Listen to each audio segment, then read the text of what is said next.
in the campus.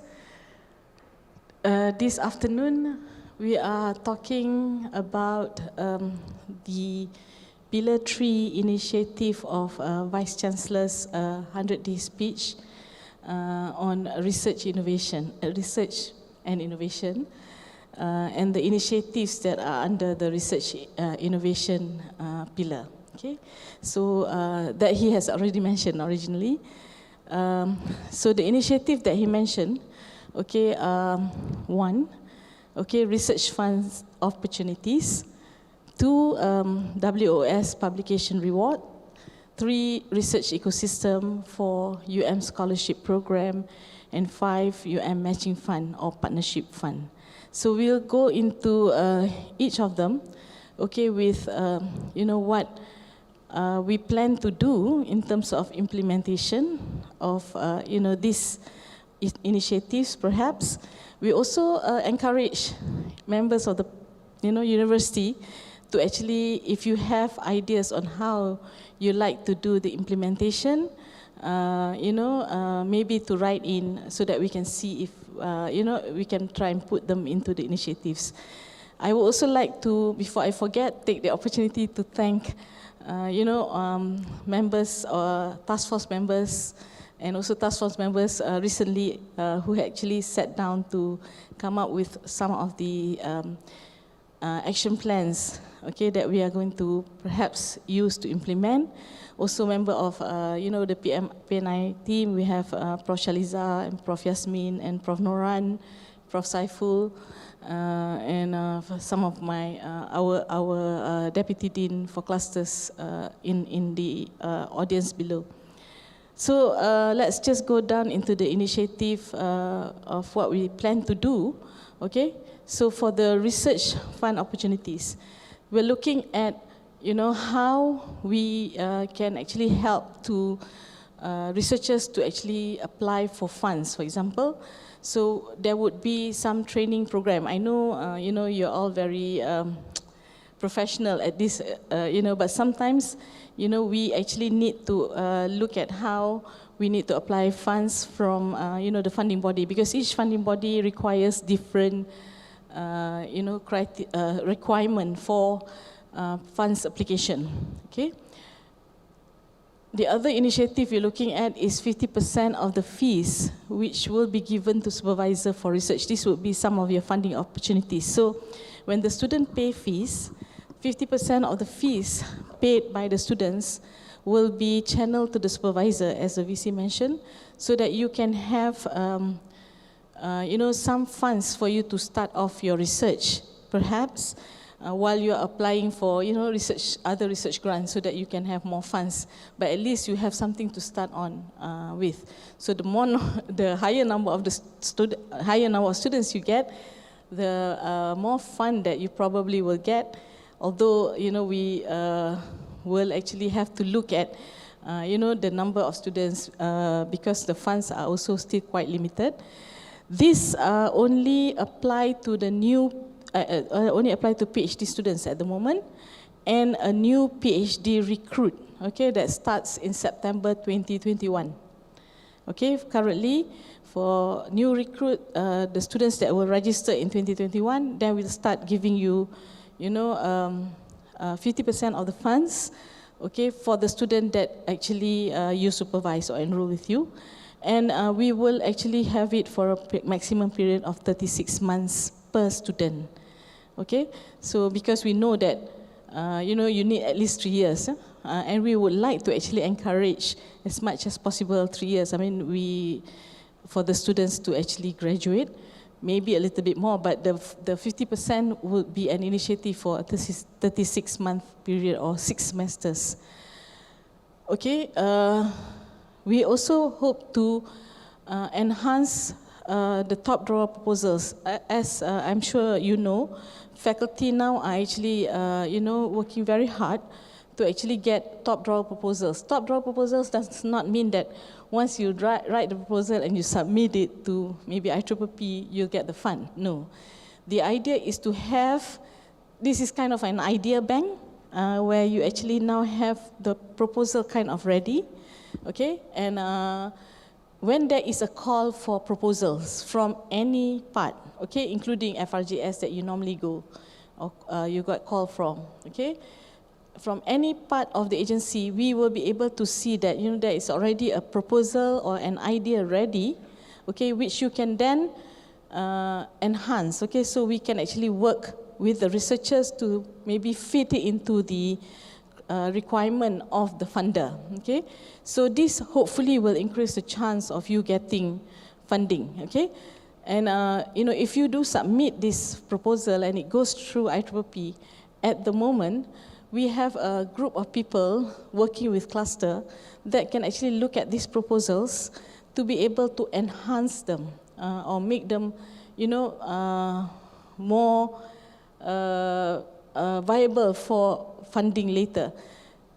To get funds and to write research proposals, we all know, okay, we need actually time to think. So if a funding body call for a proposal and it closes in 2 weeks, we will not be able to come up with very good proposals. So our chances of getting the proposal granted is low. So that's why we wanted to have these top drawer proposals so that researchers will be able to, you know, continuously think, you know, throughout this to enhance their work. So by the time, you know, maybe you actually sit down in clinic and maybe you have 2 months later, you thought, oh, maybe I should add this, etc., etc. But by the time, you know, there is a suitable call, it will be, you know, quite polished already, hopefully. And to ensure you that nobody is going to steal your idea, okay? Because I know sometimes people are worried about, you know, ideas being stolen, okay? To ensure you that nobody is going to steal your idea from this top drawer proposal, we are going to actually have a system to record and copyright your top drawer proposals, so you know that it belongs to you. So, you know, everybody will feel, I hope, that, you know, your ideas are protected and nobody is going to steal it, okay? So this would be some of the ideas that we're going to do. We also would like to develop a platform. I mean, it's not that we would like, we are actually in the middle of developing a platform of database or database of funders, okay? Because, you know, as you know, we keep getting calls for proposal and they go into UMinfo. But after that, when you try to find where this proposal is, it's gone. So if we have a portal or a platform that, you know, researchers can go in and say, oh, okay, that's this call, and I'm not ready because my proposal is now polished for this, so that should be there already, okay? So hopefully we can get this started. And the other thing that we wanted to do, because, you know, industries especially, and some agencies, okay, they don't actually call for proposal. So what we need to do is we need to actually meet with them, come up with ideas, come up with solutions for them, okay, on how we can maybe help them with, you know, solve some of the challenges that they have. So we hope and plan to have meetings with stakeholders for research projects or for solutions for them. Okay, we already had done this in some cases. Hopefully, in 1 or 2 cases, we will be able to solve some of the problems. Okay? For example, we already had with Selangor, but, you know, you may have an idea on how we can solve the intermittent problem of, you know, water cuts, etc., etc. You know, so if you already have, either you have an idea or you have a top drawer proposal, we can sit down, brainstorm who to meet, and then we'll plan for this meeting with the stakeholder. Okay, so this would be an ongoing thing throughout the year, between clusters, between IPPP and also between GIM, okay, where GIM is also meeting quite regularly with industry. So, you know, the top drawer proposal is actually very important, mainly because it helps us and also helps you to actually go out and source for funding. So in case you don't have opportunity to actually apply for grants from funding body, those solutions or those ideas that you have that may actually solve problems or provide solutions to industry or to agency or to the ministry, we can actually take it there and we can discuss with the relevant body to see if, you know, there is a possible you know, research projects that we can collaborate on to solve those problems. So these are some of the ideas of research fund opportunities that we have. as I mentioned earlier, the task force has started to look into it, but unfortunately, not all of you are in the task force, not by choice, but because we have to limit the number. So certainly, we welcome any ideas that you have, and email it to us so that we can actually see whether we can actually incorporate them, or you can help us out in enhancing or having more ideas on research fund opportunities. So the second initiative we have, which I know everybody is looking forward to, is the WoS Publication Reward. Okay, now this is kind of similar to what we had before, except it is different in a manner that previously it goes to individuals or you personally, but this time around it is going back into your research coffer, meaning for every publication that you publish, for example, in the science or in the social, in a Q1 paper, Q1 journals in science, for example, you get 1,000 ringgit, and that 1,000 ringgit we will put into your research fund as a top-up grant to your research. Okay, we actually have allocated to up to amount of 3 million for this. Okay. And what we are looking at is, a maximum amount for each researcher, a cumulative amount of 15,000 for the time being, lah. Okay, so that means if you have 15 Q1 papers, okay, then you'll get a maximum of 15,000. That you can have a mixture, okay, of papers, okay, this is 15,000 per researcher, but the paper is only counted once, okay? And the paper is based on the topic or the type of journal, based on the journal category in which the paper is published. So library will have to help us on this, okay? So meaning, if you are, let's say, from a medical faculty, and you are actually publishing in an economic journal, okay? An economic journal. So you probably, and it's a Q1 paper, so you can claim up to 5,000, okay? And this goes into your research grant. It goes to the PI. It goes to the PI, and the PI can assign it to the rest of the group. If you are working as a team in a center, that makes it easier because it just goes into the center's account. But if you are working with different teams, then it's the PI's responsibility to assign, how much you get to top up into your grant, okay? But we hope that with this, okay, you'll be able to actually get extra fund. Maybe it's not a lot, but at least it helps. For example, if let's say you're working as a team, you get an extra 15,000. Okay, that 15,000 can help to pay for, at least your RA, or you can use it to go and pay for your page charge, or you can use it to go for conferences. Okay, so anything that is related to research. Okay, of course you cannot buy your furniture, or you cannot buy a chair, except that if you need that chair for the lab. But it is something related to your research work, and I know a lot of researchers actually require a lot of funds to help them to pay page charges. So this can be used as well, okay, for the page charge. Okay, so these are the WoS incentives. Okay, the third is on the ecosystem. Okay, third pillar is on ecosystem. Okay, as mentioned by Datuk VC, okay, we have set up or this research impact strategic unit will be set up soon. Okay, we are actually expecting personnel to come in. Okay, now the idea of this research strategic impact unit is we will have people in there helping you with your, kind of like work that will help to enhance impact or academic impact. In this case, we are talking about academic impact to your research output. Okay, so for example, when you actually publish, the impact that you're looking at in terms of your publication is actually citation. So the more citation you get, that means the higher impact is your work, mainly because that means more people are using your work. Hopefully it's good citation, kan? So more people are actually using the output of your work, hence they cite. Unfortunately, in a lot of our cases, what we do is we publish and the paper is not visible. You can talk about it being in open access or whatever, but it's still not visible. There are ways to make it visible, okay? For example, if you actually link it to ResearchGate or to LinkedIn, you know, where people start reading your paper, then it becomes visible and people will start, you know, maybe citing you.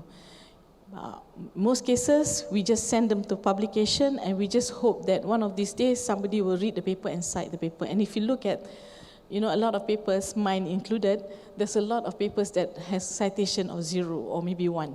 Okay, we would like to increase this 0 to at least have some citation, or 1 to have more and more citations. Okay, not self-citation, other people citing your work. Okay, so we would set up this unit actually to help us so that, you know, we can make these papers of our researchers more visible. Okay.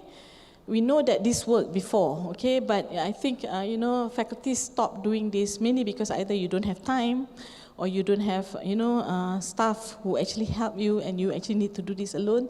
So that's why we want to set up this impact unit. With that, you know, unit as well, we hope to also look at enhancing publications quality, the publication quality and citation. We talked about citation earlier, but at least the quality.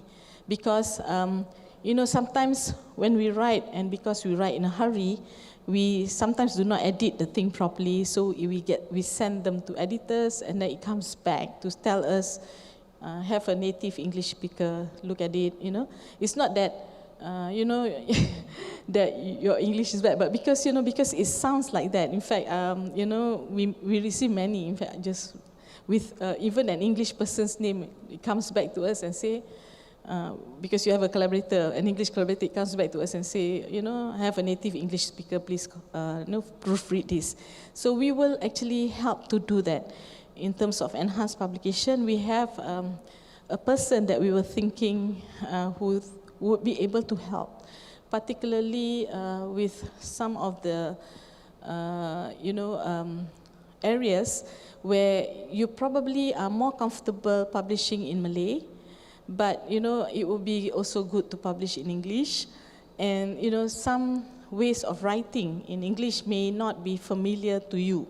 So, you know, we have, you know, a person who will be able to help, hopefully, and perhaps, you know, advise you to where to publish or how to publish so that we can actually get the maximum impact of this work.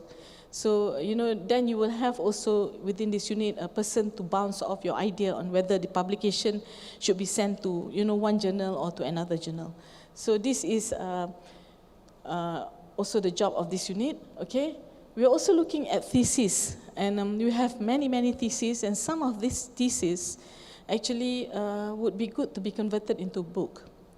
Okay, we have, you know, the problem with thesis is people will write the thesis. Of course, we have a copy in the library, but, you know, not many actually read the thesis, except maybe your own group, your current student looking at the previous work that students have done, you know, to see whether there is a continuity or to continue the work. But, you know, if you can convert it into a book and make it more interesting, perhaps there will be more people reading it. Better yet, if you can convert it into something that is going to be used into subsequently reference or textbooks, okay, because that will make you, you know, really visible, okay. So, but to do this, to transform the thesis into a book is a special art. To also understand what a book is also special art.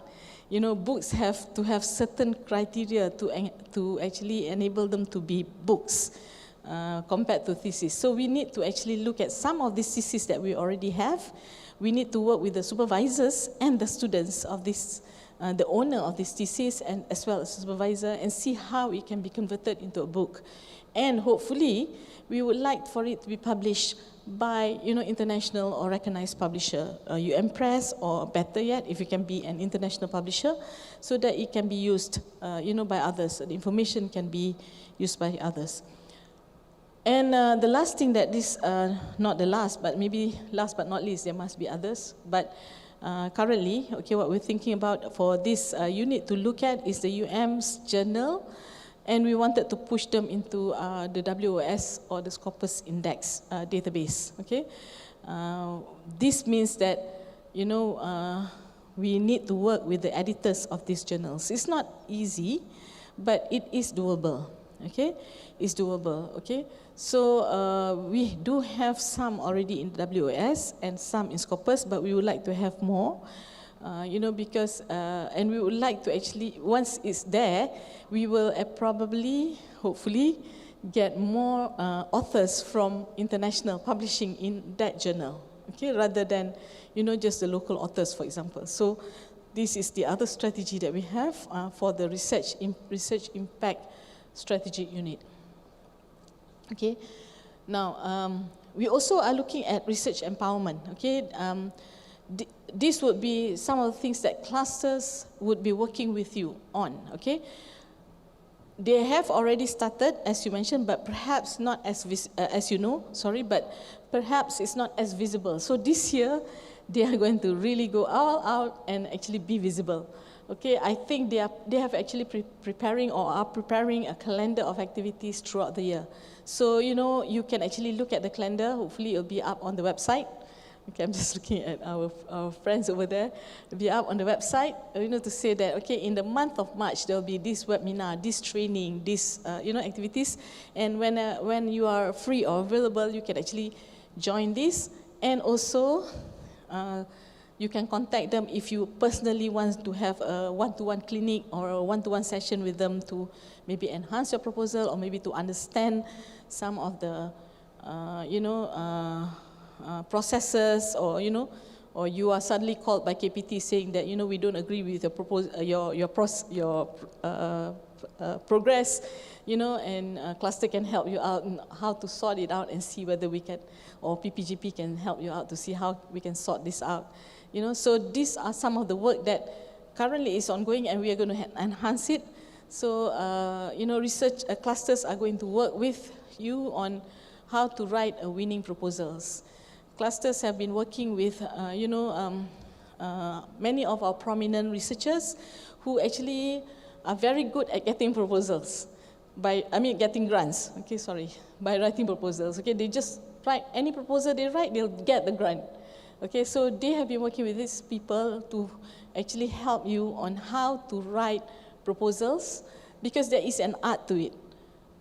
So this is why we mentioned that perhaps it's good for you to have the top drawer, because it's easier for you to actually polish this, and we can sit with the, the pros of getting grants and actually, ensure that the chances or the opportunity for you to get grants are higher than what it is when you first started with the grant, We also wanted to look at how to target international grants, This, we know that local grants is getting lower, it's getting more and more difficult and getting smaller and smaller, Maybe industry and other agencies, but as far as the normal grants are concerned, the Ministry of Education, for example, higher education, it is very low now.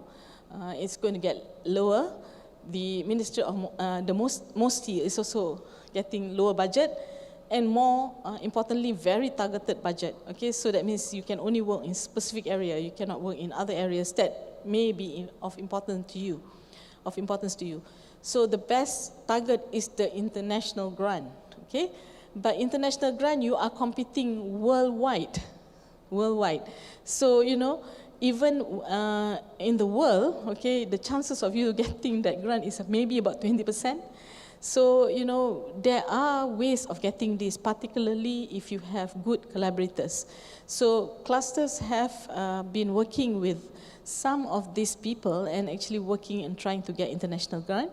So, we will look at how to target international grant. We have also, access to people from Euro Access, for example, for Horizon 2020, and they will be able to sit down with us and give us tips on, what area, how to apply, what actually is required in there. So we will have this session. We will also have session on research, communication, and negotiation. Okay, this is remember one of the opportunities we had just now was to talk to stakeholders. This is especially important for industry.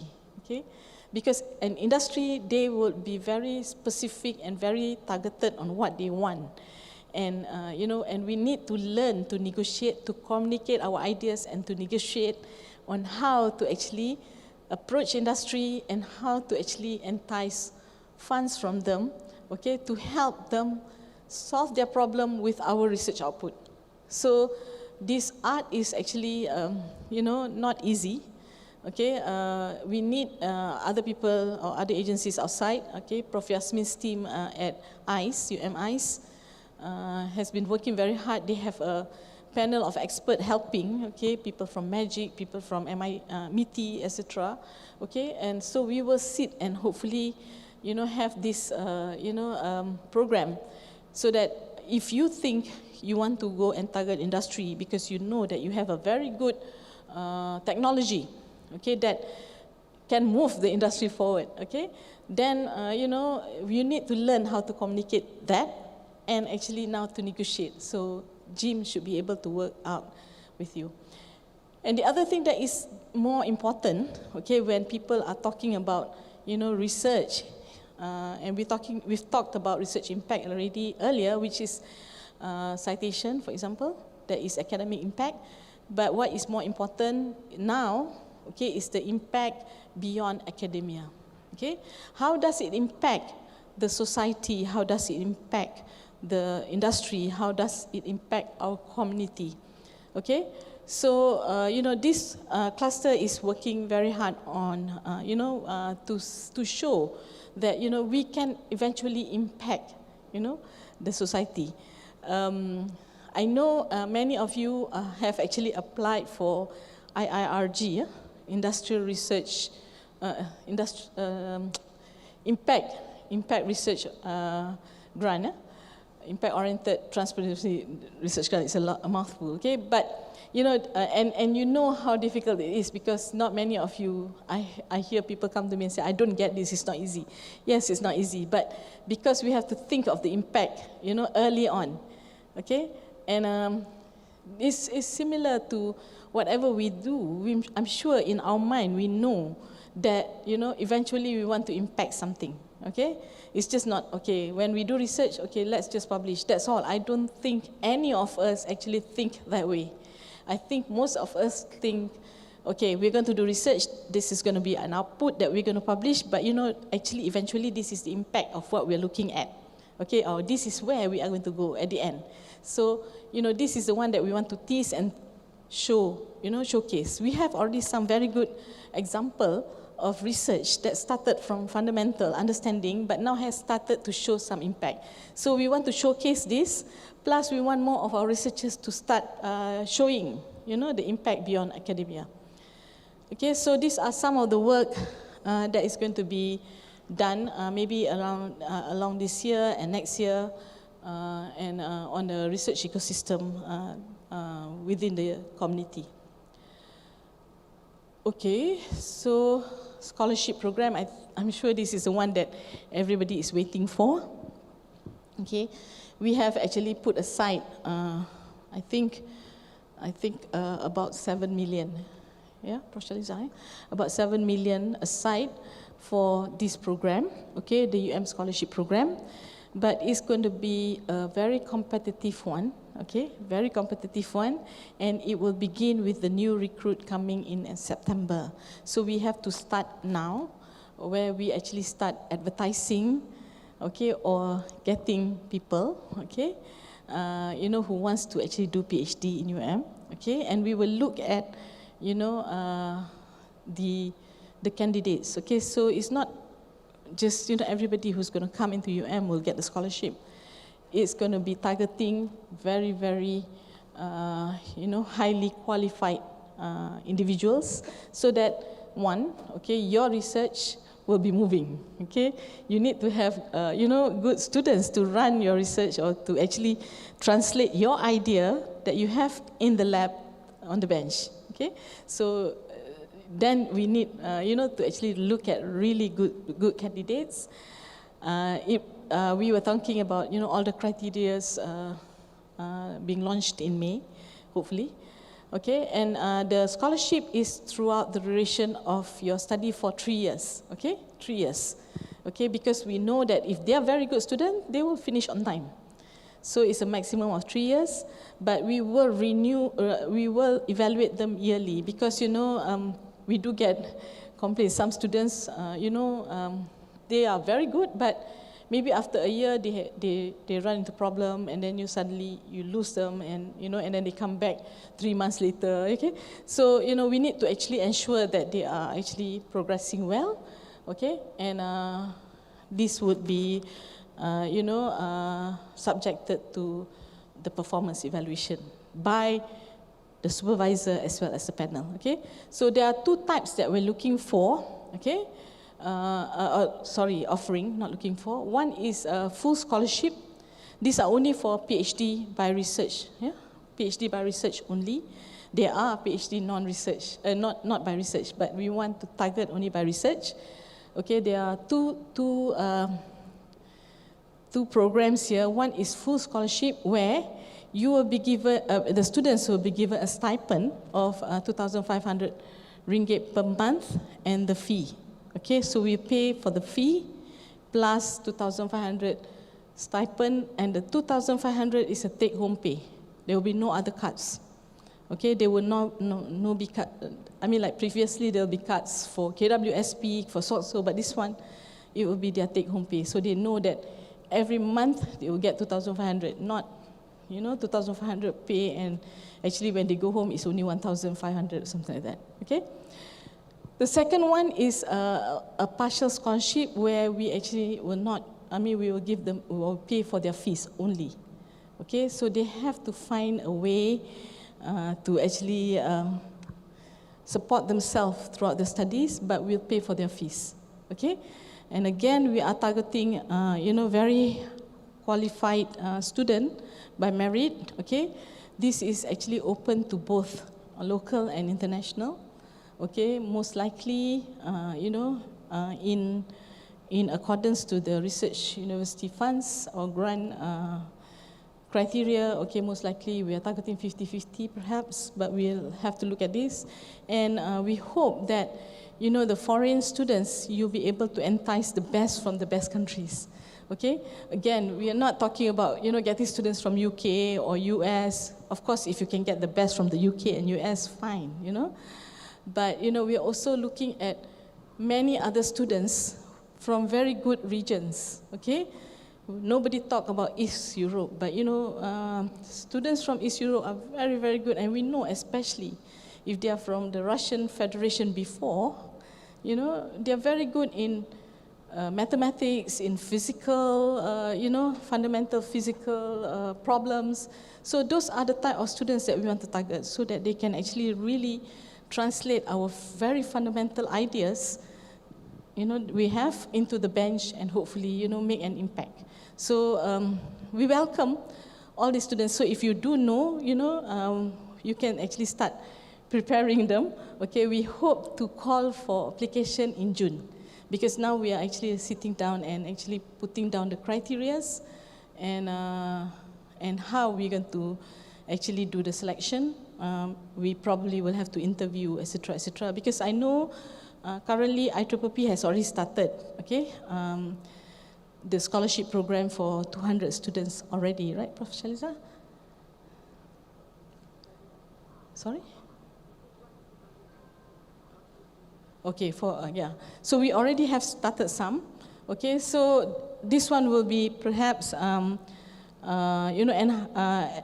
adding to that, plus we will enhance that program, okay, in terms of, the criteria and the selection process, okay. So again, there's already a group of people or task force looking at it, and, you're welcome to actually give us, suggestions so that we can actually have, this enhanced further. And the last, but not least, initiative, okay, these are the ones that the Vice Chancellor has actually brought forward, okay. You may have other initiatives, as I mentioned, that you can actually tell us, but one of the things that we have is, one of the initiatives that he has mentioned is matching fund, okay. So this matching fund is for new grants that are awarded by industry or international agencies only, starting February 8th, 2021, because that's when he had his talk, okay. So we agreed that it's going to be beginning,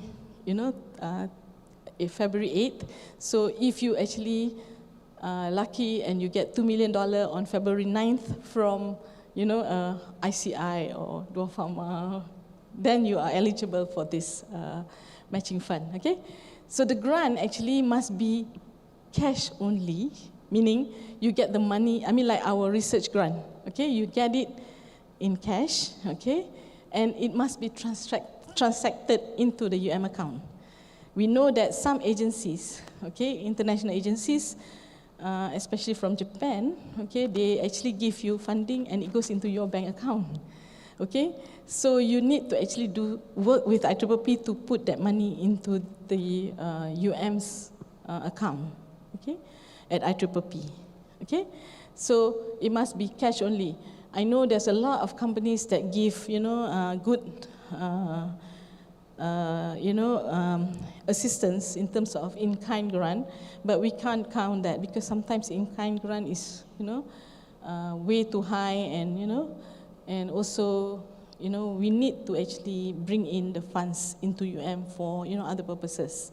So it should be cash only, transacted in awarded by industry or international agencies, okay?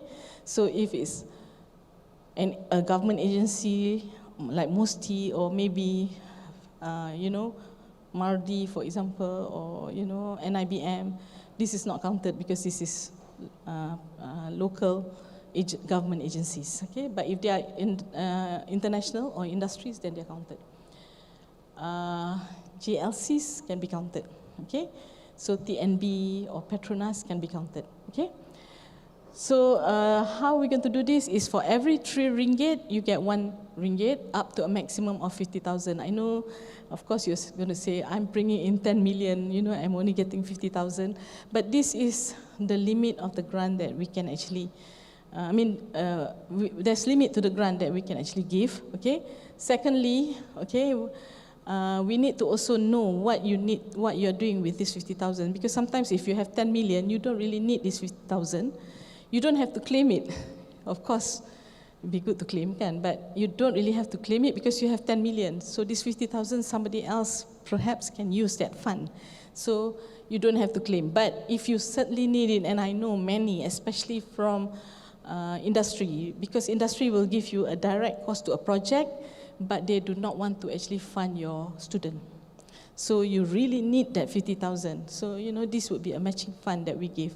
There is a sliding scale currently with, that we have, but it is 3 ringgit up to 1 ringgit, 3 ringgit, we match up to 1 ringgit, okay, from And we need you to actually inform IPPP of all this application or all the proposals that you actually write out, because sometimes you write the proposal, okay, and they ask, is university going to give you matching fund? You say, yes, university is going to give matching fund. And you send the proposal, but IPPP doesn't know. So the fund is not allocated. So by the time you come in, there's no more fund. Okay, so we want you to actually inform at least IPPP that you are actually applying. So if you get it, we'll be ready. We know that we have to allocate a certain amount for you.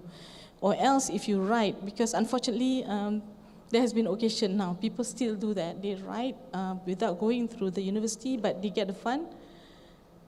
And then they come and say, I want the matching fund. It's very difficult for us because we did not allocate it because, all this has been allocated for.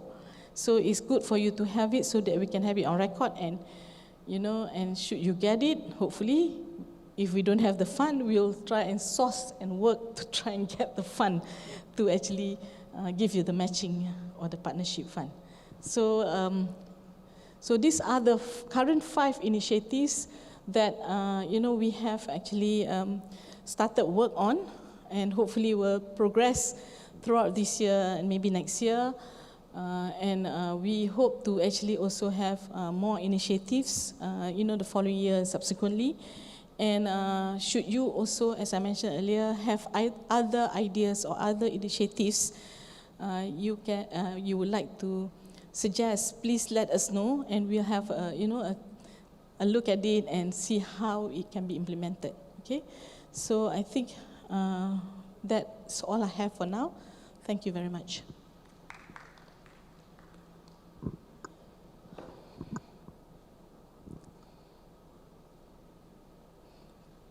Okay, so I think this is some of the questions, okay? From Engineer Dr. Jegalakshmi, okay? The 50% of the fee given to supervisor does it not apply to students who claim financial aid? Yes. This 50% of the fee, okay, is going to go into your research grant, okay? So you can actually use that fee given to you already in your research grant to actually maybe give the students, as a financial aid in terms of their, stipend, okay, or their GRA, okay? Because this is, for the students' benefit as well as for research. If you're talking about financial aid for other purposes, particularly for undergraduate, for example, that actually will be handled by the Deputy Vice Chancellor of Students' Affairs.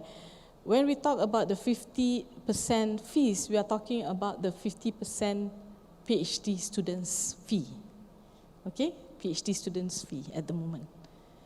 Okay, next question. Is the submission of top drawer proposal? Yes, Dr. Yap. Dr. Yap, yes, the answer is yes. You can submit, of course, we tell the deans at the beginning of the year, but you don't have to submit it to faculty, you can submit it directly to IPPP. You can email your proposal to IPPP. IPPP will record it and and then pass it to the clusters if there is something that that is on, or there is a call for proposal on within that time, and we will call you back. Or else usually the team at IPPP will inform you saying that thank you, we received your proposal, and we will actually process or do things on it in due course, except that if you submit and you want to actually meet the cluster or some panel to actually help to clinic it, then inform them and they will pull it out and then set up a meeting for you with the clusters. What is the allocation of reward when there is more than one authors? The allocation is actually up to the PI. Okay, so if you are from science, for example, and you are getting a Q1, it's 1,000. Okay, I know it's not much, but it's up to the PI to allocate this. It's like similar to what we had before, which it goes into your personal coffer, but this time around it goes into the research fund. So you have to discuss it within the team. Because we are not going to actually dictate, how much who gets. You know who gets what and what the contribution is. Okay. Dr. Arif is asking, how about RO published without academic in the paper? It's rewarded or not? The paper is rewarded. Okay. So because it's an RO, then we'll have to look at where the RO is attached, and it will give to the supervisor. Okay. All right, so it'll probably go to the supervisor because it doesn't go in, as I mentioned, it doesn't go into the coffer of the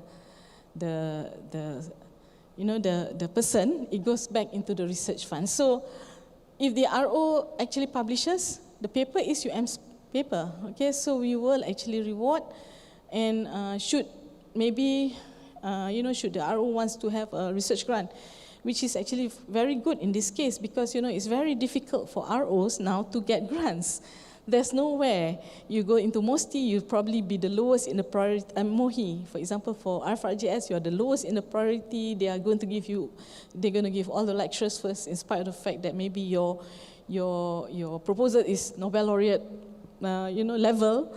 You're not going to get it. So it's very difficult. So this is perhaps one of the easiest way for the ROs to actually get research grant. So, for example, if you publish maybe 10, you've already gotten 10,000, which you can actually use that to set up a research grant for yourself. Okay. On WoS reward, are UM staff also included? Are UM staff also include the postdoc research officer and assistant? So this is again Dr. Go from Alam Bena. Yes, the publication reward, as I mentioned, is per paper. So it's up to the PI of the paper. For example, if I write a paper XXX, and publish it in Nature, okay, I get 1,000. But in the authorship, there's me who's a lecturer. There's a postdoc. There's a research fellow. There's another lecturer from maybe economy. So it's up to me to say, okay, I get 50 ringgit, the other lecturer get 50 ringgit into the research grant that I have currently, which research grant I'm going to actually add. So if the research officer is working with me, for example, my research officer working with me, so it goes into the grant in which maybe, because I get 50 ringgit, he gets 50 ringgit, the 100 ringgit maybe goes into the grant of that particular project that I want. So it's up to me to decide. Okay? So, it is the PI of the project, okay, or the corresponding author, I presume, should normally be the PI. Okay, then they decide where it's going to go, how much, each people are going to get. Okay? The reward into the grant fall in which vote, or is it flexible, depends on PI as long as related to the research? Okay, that's the first question by Dr. Yap. Thesis into books may cost certain sum. This will be funded or partially supported by UM. Okay. Now the reward will fall into the grant of which you actually decide on. Perhaps the paper that you write is on one project, but you may have another grant. This project that you wrote the paper on, the project is finished, but you have another grant. Okay, you can put it into that grant. Okay, it's flexible. We are not going to say, okay, you must actually put it into the current grant that you have, because your project may have been finished 3 years ago, because your paper suddenly got published, 3 years later, because we don't expect for, research to be published then. Okay, so it can go into any grant. Okay, you just need to inform IPPP. Okay, and IPPP will actually work accordingly as to your instruction of which grant you want the publication to, and any vote as well. Okay. Any vote. So as I mentioned earlier, you can use it for page charge, you can use it for conference, you can use it to pay your student. We are not going to restrict and say you can only use it for consumables, because you may not need consumables. You may need it to pay your RA who doesn't have the salary that year or that month. So we're not going to limit. Okay? Thesis into books may cost certain sum. Yes. This one, the UM we are looking into, okay, so that researchers do not have to worry about, whether we actually have the funds to pay for publication, okay. So this will be worked separately, hopefully with the UM Press or with other agencies. Thanks. Okay. Dr. Noor Ismawati Jaafar. My faculty member would like to know the procedures for claiming WoS reward. Is there any special form that needs to be submitted or can be done through portal? All right. This, at the end of the year, okay, at the end of the year, we will look at all this, and then we will actually send currently forms, okay? We hope that we can revive that UM portal again, that thing that we had before. where we actually got our incentive. So we want to revive that, but we do know the constraint faced by PTM. So at the end of this year, we will collect all the 3,000 that we normally have, about 3,000 publications. We will, allocate them, and then we will contact the PI. We will do that. Okay. Supposed to look behind. Okay. Yes. Siapa? Dr. Hasanul, is it? Oh. Members on the Zoom, are there any questions?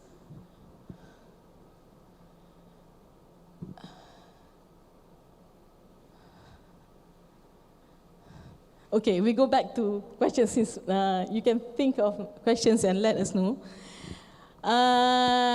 scholarship for local, the question from, I do not know how to pronounce his name. Okay, no, as I mentioned, the scholarships are for both local and international, but they must meet the criteria and the merit that we set. Okay, is the scholarship open for our own students as well? Yeah, local and international, but new recruits. So that means a student that is currently in, perhaps they are not really eligible anymore. We want new recruits to come in. With the new recruits, we will actually offer the scholarships. They can be from So for example, they graduate this year, and in September, they think they want to apply for PhD. They are student, okay? Yes, they are eligible. They can apply, okay? Whether they get it depends on, the merit that, and the criteria, okay? Regarding matching fund or matching grant, is it applicable to CRES? They don't pay student allowance. Actually, that's not true. CRES do pay, and they pay, very high. So I'm not sure. This is where Dr. Nano Hikari, I'm not sure, okay? This is where we need to actually sit with you and actually do that negotiation. Because we have currently about 4 or 5, 6, I think, CRES funds, and they are actually paying 4,000 ringgit per student per year. Our highest is 3,000. Per month, not per year. Okay, our highest is only 3,000. But we can sit down and look at this. Okay, but if it is industry proper, and CRES is just a conduit to actually match us with the industry, yes, we can look into the matching fund. Then we can look at, perhaps giving you matching fund for the students' allowance. If the students do not actually get the scholarship that actually we offer, all right? So students can get the scholarship as well. Next. Good afternoon, Prof. It was a nice briefing. For newly joined contractual international staff, kindly advise on funds for probable project of commercial values and patent potential. Dr. Lokesh. Thank you, Dr. Lokesh. Please contact for probable funds for commercial value or patent potential. Please contact the office of ICE, okay, ICE, okay, Industry and Community Engagement Liaison, who will then maybe connect you to either industry or channel you to our tech transfer office. We have programs. Oh, I should mention that as well, but that would be under Pillar 5. Okay, we have programs with commercial or industry through that. If you are looking at other projects, basically research projects, please contact the research clusters, okay? Because the research clusters would have ideas of where to actually apply and what type of fund, okay? If we actually are talking about TRL levels, okay, I think people are familiar on TRLs, okay, technology readiness level. If you go from TRL 1 to TRL 9, okay, TRL 1 is actually very fundamental, basic type of work. To TRL 3 or TRL 4, I would suggest you go and talk to the clusters, okay?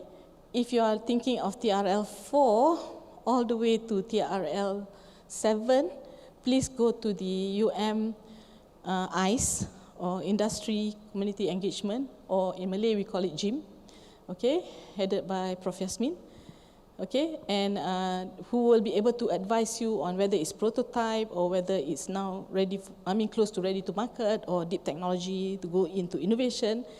And if you are in TRL 7 or 8, they will be able to connect you to the agencies outside or the community or the industry outside to see whether your technology is ready for take up. And the way throughout the process from TRL 1 all the way to TRL 7, the patent process will take place. If it is suitable and is important for the university and for you, then we will actually kick in the patent process. Prof. Jenny. Yes, hi. Hi, thanks. Nice briefing and some good incentives. I just wanted to clarify, as at the moment, we have the GRA fee waiver working, right? So the students who are, for example, PhD students employed under RA contract get the fee waiver. Is that going to just be absorbed into the system as the fee waiver? Will it continue for ongoing students? Thank you. Yeah, this will continue because the fee waiver comes with GRA, which actually comes from research. The students actually who gets GRA actually comes from the research grant or research proposal. So this will continue. There's no problem, but the scholarship is a different thing. Okay, so if the student suddenly, your student is good and gets a scholarship, then the GRA will automatically be, will be removed, and the student will get the scholarship. Then the fee kicks in. We pay for the fee, but there will be no change in the GRA fee waiver, as per currently practice. Raymond, okay. Now we have the carrot. Everyone is trying to take the opportunity. What do I get? Is there a strategy that can boost the research culture in the long run? Even when without the carrot, it will still move on. Perhaps the key is in the people, prioritize local talents and sustainable research development. Thank you, Prof. Raymond. Yes, we are hoping, okay, that, we'll start with the carrot, and sometimes we have to start with the carrot. To be honest, okay, I really have to be honest and thank sincerely the researchers in okay, because we had that carrot before, but when we stop the carrot, okay, you do not see a dip in the publication. Okay, we see it now. There are various reasons, not because the students, so the researchers are not working, but there are other reasons as well. So we are hoping that, okay, there is a carrot, but once we get this carrot, okay, the culture will actually be ingrained in you, and you actually will continue. Okay, we hope. We know that human actually keeps wanting to get incentives, but there will not be only these incentives. There are other incentives in life, that hopefully they will see as they go, as they progress. This carrot is actually to help you. It's an aid. Okay, like we give financial aid, so we give some aid or assistance to you until your situation is better, so you can actually move by yourself. I mentioned earlier that if you have a $10 million grant, okay, you probably do not need that matching fund of 50,000. Okay, that is an incentive that we want to give, to people. But if you have a 10 million, you don't need that, so you can actually easily not accept that or claim that and let somebody else who really is in need. But you may have a person who gets an international grant of 25,000 only to actually do consumables, and you have a student to pay for, to help you do this research, then they really need this incentive. So we want to give this because they work very hard in trying to get that 25,000 is not easy. Okay, trying to get that 10 million is also not easy, but you may be very good that you get 10 million and you don't need it. But 25,000 is also equally as good, and you need that 50,000 to help. So maybe, okay, Actually, it's not 50,000. You're not going to get 25,000. You're not going to get 50,000. It's 1 to 3. But yes, we hope that this research culture will be ingrained in us in the long run, even when there's no carrot. Okay, we'll continuously look at the strategy and revive it, and if we need to, or change the strategy once we get to a certain level. But I really have to honestly say that, looking at what has happened in the past, I am quite confident that our researchers do not think, that they are not going to work if they don't get the carrot, because they have been working. They have been working. We do not see, when we stopped the incentive in 2014. Okay, we do not see an immediate drop of people not producing. In fact, we see a rise in people producing. So I'm sure that once everything is stable, I'm sure our researchers will be able to do this without carrot or stick. It should be in our life. Yeah, Dr. Suzaini, question. Assalamualaikum, Prof. How are you? Salam, fine, thank you. Prof, I just wanted to ask if the WOS punya reward can be flexible in terms of procurement, because usually that is where we are stuck lah. Because previously it's done through personal account kan. So my question is whether we can use it for our well-being and to enhance our research culture dekat UM lah. So my personal interest or question is that whether we can personally buy coffee machine for the group. I would really like to do that, but unfortunately, as I mentioned earlier, it has got to be something connected with research, Dr. Suzaini, because the funds does not come from anywhere. It comes from the Research University Fund, and we actually do have a certain TOR to use that fund, and we are audited on what actually we use it for. So, I shudder to think that suddenly, when the auditor comes, and they look at our procurement in terms of, where we are purchasing the solid AC coffee machine, then they ask me, what research do you do here? So, no, it is limited to perhaps, only to research. But, as I mentioned earlier, you may need it for page charge. So you don't have to. Currently, I know, our page charge is only about 3,000 for Q1 and 2,000 for Q2. So you might want to publish in Q1, but it's going to cost you 5,000. So you perhaps will have to come out with an extra 2,000 from your own pocket. So now you have that, you can use that. But to buy coffee machine, for example, may not be as easy. Kalau JKR tu would consider industry ke government agency? JKR is a government agency. I'm sorry. Okay, all right. Thanks, Prof. Okay, Dr. Wan Kadir, I hope you have, for WoS Publication Reward, let's say Q1 JCR 1,000, the money goes to corresponding author. What if the corresponding, okay, no, it will only go to the UM's staff. So if the corresponding author is non-UM, we'll find the UM staff there, okay? So perhaps either the first money, the first name there, or, we talk to and divide equally, okay? So, yes, it only goes to UM staff, and yeah, if it's not from UM, then it goes to whoever the author is in that list. If students who are not under RA or GRA, are they eligible to apply for fee waiver? Iskandar. Okay, Dr. Iskandar. Yes, they are eligible to apply, but you have to go to the Jawatan Kuasa Tabung. It's not under this scheme. You have to go through either TNC HEPA or TNCA for this. Okay. Is this new student? Sorry. If they are a new student, Dr. Iskandar, if they are a new student that is coming in November, okay, they apply for scholarship and they get that scholarship, then they automatically do not have to pay the fees, because we'll take care of the fees. Yeah.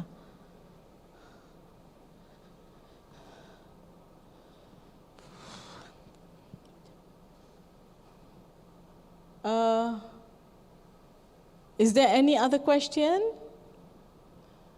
from the audience on the Zoom? Dr. Yap? Do you have a question because your name appeared? Dr. Yap? No. Okay. All right. Thank you very much. Is that a question? Thank you very much. I was told that there's no other questions. Dr. Yap? Oh, sorry, Dr. Yap? Prof? Yes. Rosanna here. Oh, Rosanna. Yeah. Where are you? I'm in my office. Yeah, I don't see. Okay, sorry. Okay, you want to see me? I'll try to switch on my yes. Yeah. Okay, so I just want to ask, is BKP going to be offered again? Because I think this has been a good incentive seed fund for the new lecturers. Okay. We will look at the funds that we have. Okay, Dr. Rosanna, because as you know, the amount that we get from our RU fund is getting lower and lower. Okay, so we will look at the BKP. The possibility of BKP. But we will announce it, once we have more information on, how much allocation we get. As for now, I'm not able to tell you yet because I'm not sure how much yet we're going to get and how much allocation we have. We hope that maybe we'll work hard with everybody to try to see if we can get, donations or endowment that we can actually put in a tabung that actually will allow BKP. Okay, but the idea of BKP is actually to help very, very young researchers, Sorry, it won't go to professors or AP or even, experienced senior lecturers or very young recruits, who maybe have just joined the university for 1 to 3 years or new lecturers on contract, okay, who just joined the university for 1 to 3 years because they need to actually build something up. But it's not going to be much, and but we cannot actually at the moment, confirm whether we're going to have it still. All right, thank you, Prof. Okay, Prof. Yao, Li Yiling, you have a question? Yeah, Prof. Oh, you should stop driving. Dangerous. I'm on my way to IMR, but I would like to ask. Yeah, I still need to ask a question because I tak sempat when I sampai there. Prof. Nosada, is there any plan to bring back the old page charge scheme? That because now we feel that we really have difficulties in paying the page charge, especially for ISI, tier 1 papers. It can go up to 12,000, I know. So it's really a burden to us. I know. Okay, thank you for that question. We would love to do that if we have funds, but I have to actually tell you we really don't have that much fund, okay? Because if we do that, the page charge alone, will cost us maybe about 4 or 5 million. And to have that 4 or 5 million just to pay for page charge, I would rather actually allocate that to research grants. Okay, so my suggestion is unless it's absolutely necessary for you to actually publish in a journal which page charge of 12,000, for an open access, we can actually go into journals which is equally as good, tier 1, impact factor very high, but free. I've looked at this and actually I'm asking library to actually list down the journals that are actually free. You do not have to pay page charges. For example, I'm a chemist, so one of the highest, one of the highest impact factor is Chem Review, for example, impact factor of 61, but you have to pay certain amount, okay? But Journal of American Chemical Society, which is also another very equally prestigious journal, okay, of a Q1 impact factor of about 15. It's free, and everybody in the world reads it. So I would go to JAX instead of Chem Review. Unless absolutely necessary, I go to Chem Review. Okay, but I will. Library is helping out to list down. But is there any again, exception to very high impact? Sorry. Sorry?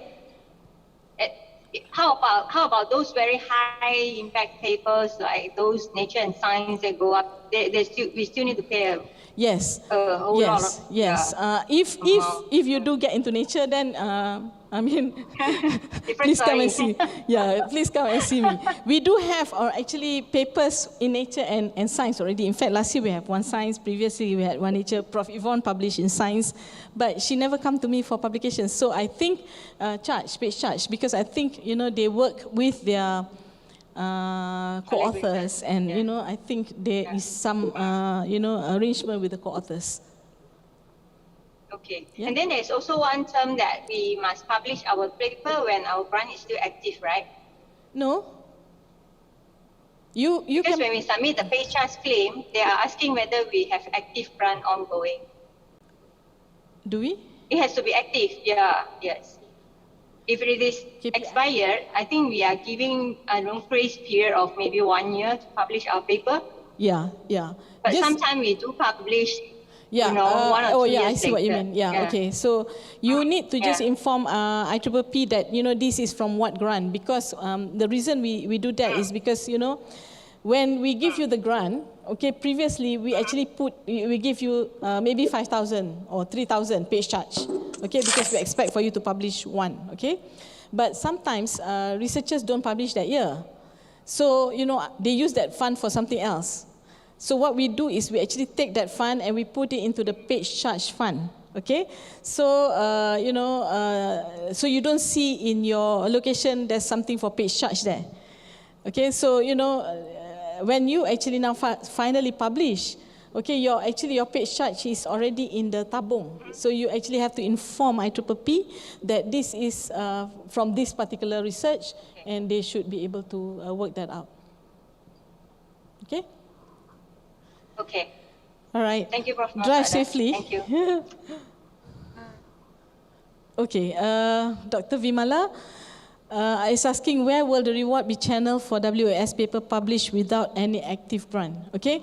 Now, you actually have to inform IPPP, and we can actually open an account for you to start a research account.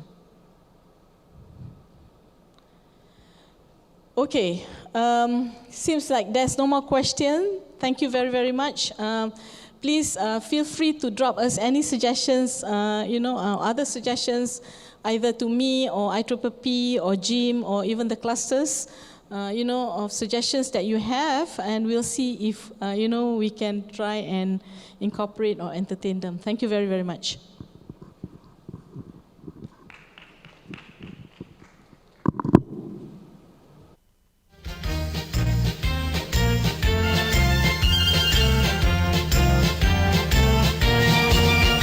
Universiti Malaya, kebanggaan kita semua.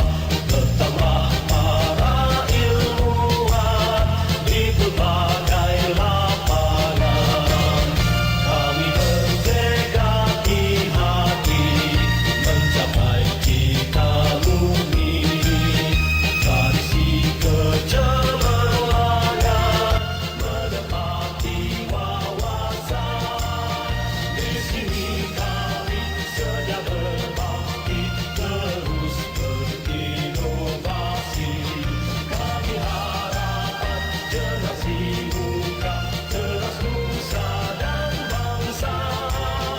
Universiti Kesayanganku.